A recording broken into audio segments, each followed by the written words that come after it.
Faly miarabantsika tsirairay avindray tratra ity talata maraina fahenina ny volana May ity.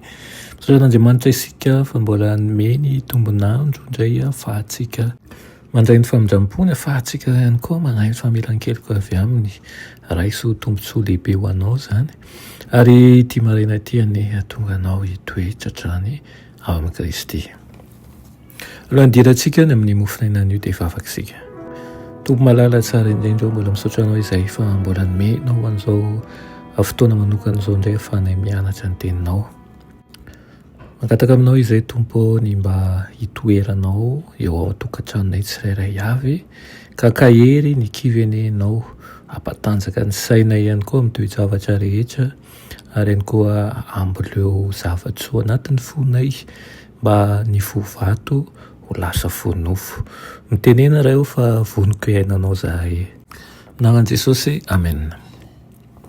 Raha teny mofinainantsika androany dia manao hoe amin'ny andro fahaenina miomana.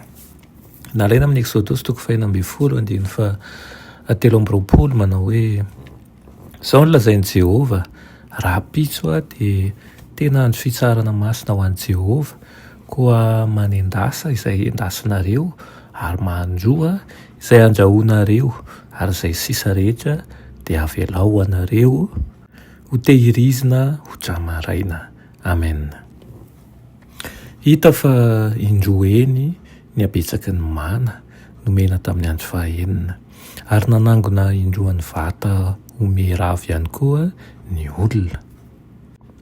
Rehefa nahita an'izay nataon'ny olona izany ireo lohan'ny fiangonana, dia nampahafantatra faingana Mosesy momba n'ity fandikana mazava ny toromarika izay nomena ity.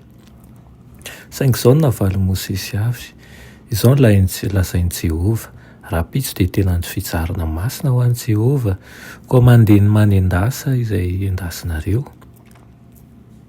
ary mahandroa izay andrahoinareo, ary izay sisa rehetra dia avelao anareo tehirizina ho tramaraina. Dia nataon'izy ireo tokoa manko izany, ary hitany fa tsy nasisy izany na dia nitehirizina ho tramaraina aza. Dia hoy Mosesy nanao hoe hano reny anio fa sabata ho an'i Jehova anio, ka anio no tsy ahitanareo azy any an-tsaha. Enemana no hanangonanareo azy, fa sabata ny andro fahafito ka dia tsy hisy amin'izany.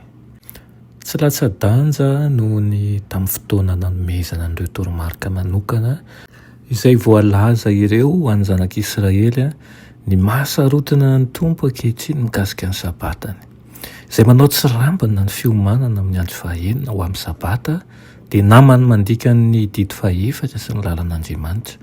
Noraran'Andriamanitra ny fandrahoana sy ny fampangotrahana sakafo mihitsy aza amin'ny andro sabata rehefa nanome toromarika ny Israelita izy.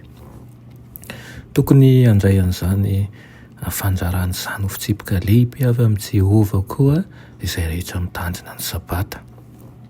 Tsy tiany tompo hanara-po amin'ny hatendan-kanina mantsy ny vahoakany mandritra ny sabata izay andro natokana ho amin'ny fandinihan-tena masina sy ny fanompoam-pivavahana. Nitsinjo sy naneho fitiavana lehibe ny vahoakany Andriamanitra tamin'ny nandrotsahany mana avy tany an-danitra ho azy ireo. Ny fihinanany mahery no nohanin'ny olona, izany hoe ny anjely nanome azy ireo an'izany. Ary rehefa novokisany tsara tamin'izany ny vahoaka, dia na tsy ary-menatra noho ny tsy finoany sy ny fimonomononana, ka nampanantena fa atoky an'i Jehova amin'ny ho avy. Iriko indrindra ane isika hanana fanandramana vaovao amin'ny fitandremana ny sabata.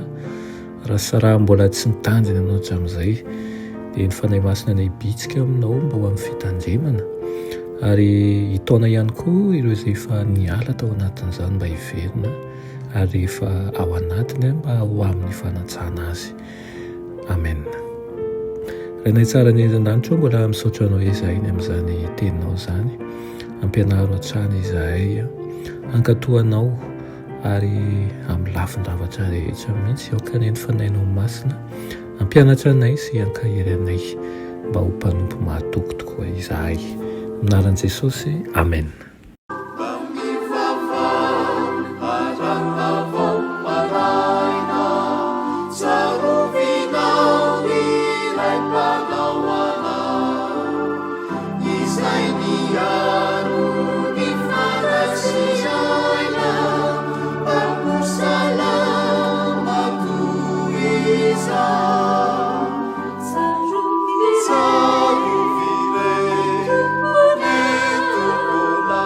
Savior.